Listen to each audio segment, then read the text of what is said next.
business, wealth, and growth. It's Money Mondays on the Rickey Smiley Morning Show. All right, y'all, congratulations to all the recent college graduates, and shout out to their family members who supported them. And we're so happy to have Jini Thornton here this morning. Over 3 million students are graduating from college, and we want to ensure that they get off to a great start.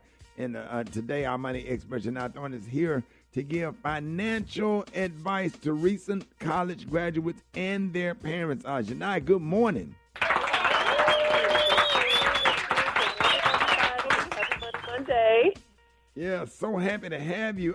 Let's start with the parents. What financial advice do you have for parents whose child recently graduated from college?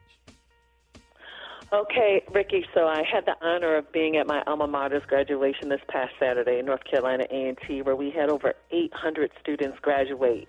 And, of course, it's a happy time, but, Rickey, it's also a stressful time because we're going into a new chapter, a new phase. Here's a few things I need parents to pay attention to. Number one, please be clear with what financial support you're going to be providing your now college graduate and for how long. I would suggest that you put those terms in writing. Number two, if your recent grad is starting a new job, they may need some assistance applying for all those benefits that they're going to be offered. Whether it's you or someone else, please have someone tap in so they don't leave anything on the table. Three, if your grad is no longer living in your household, they probably need to come off of your car insurance.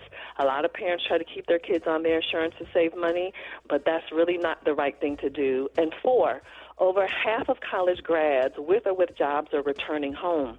So we need to be clear on what their financial commitment is going to be to the household. This has nothing to do whether you need the money or not, but we need to teach them to contribute to the household. And this is their season of preparation to eventually live independently. Oh, no, that's right. Well, Jini, what advice do you give the college graduate who has that new job and is ready to buy their first car or plans to move and get their first real apartment, condo, or place to stay? Listen, Brett, you know these kids coming out of school want to be cute. Yes. But please be careful about I know, want to be cute. But be careful about upgrading your life and lifestyle too quickly.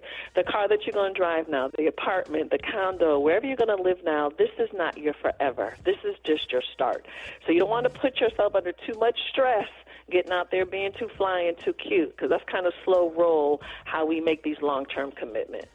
Right. Rickey, can I ask Jini a quick question? Okay, Jini, let me tell you something. I just had this conversation with a couple of people and friends about contributing to the house. These kids contributing to the house, but I don't want to let Lulu contribute to the house. Let them save their money so they can get out and whatever. So I contributed to the house, my parents' house. We gave $25 a week when me and my brother was cutting yard, and it was because they needed the money. It was because that was teaching us how to use money and what have you. Now you could expound on that. Absolutely, because you're right. This has nothing to do with the fact if the parent needs the money or not. Now, there are some households where the parents may need the child to contribute. This is a season of preparation. This is a season to get them ready to be independent. Who lives anywhere for free? Nobody lives anywhere for free. No, so they need to learn. You're going to be here running the water, turning on the lights, eating the food. You contribute. They are not our babies anymore. They are adults now. So our relationship has changed. You have an adult living in your house now. Adults need to be contributing, and they can use that money that they're contributing, again, to help for a down payment on a new house, pay down their student loans, buy a new car. But we've got to get used to them having some skin in the game and helping the entire household. I know that's right. Jump in, Maria.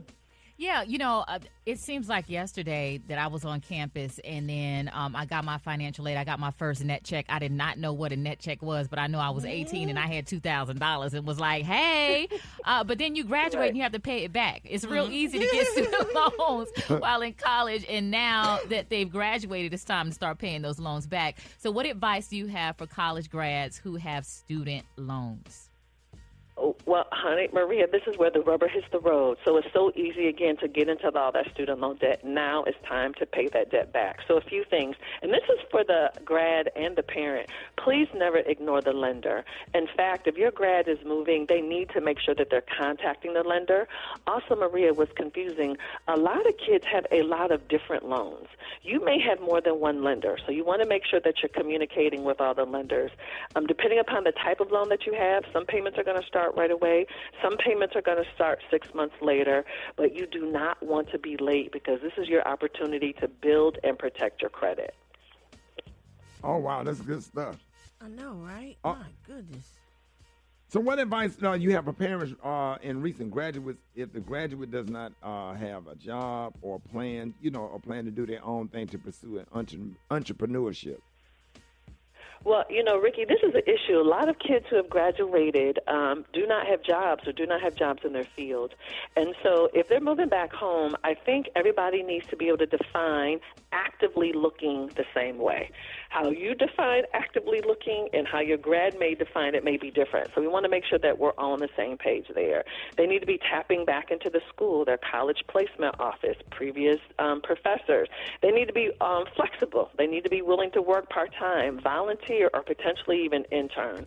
But let's get on the same page of what that means because, again, now you have this adult back in your house. You do not want everybody to be stressed now. Right. Right. And, Jini, let everybody know how you can be reached and how they can follow you on social media. Okay. If you have any additional financial questions, you can always engage with me on social media at Jini Thornton. That's JiniThornton. And if you need more financial advice, you can always listen to my podcast, The Thank Me Later Show, on all podcast platforms and at that same website. There it is. Hey, Happy Jini. Monday, everybody. Hey, happy Money Monday to you, and thank you so much for jumping on with us this morning. We got your front page coming up next, Rickey Smiley Morning Show.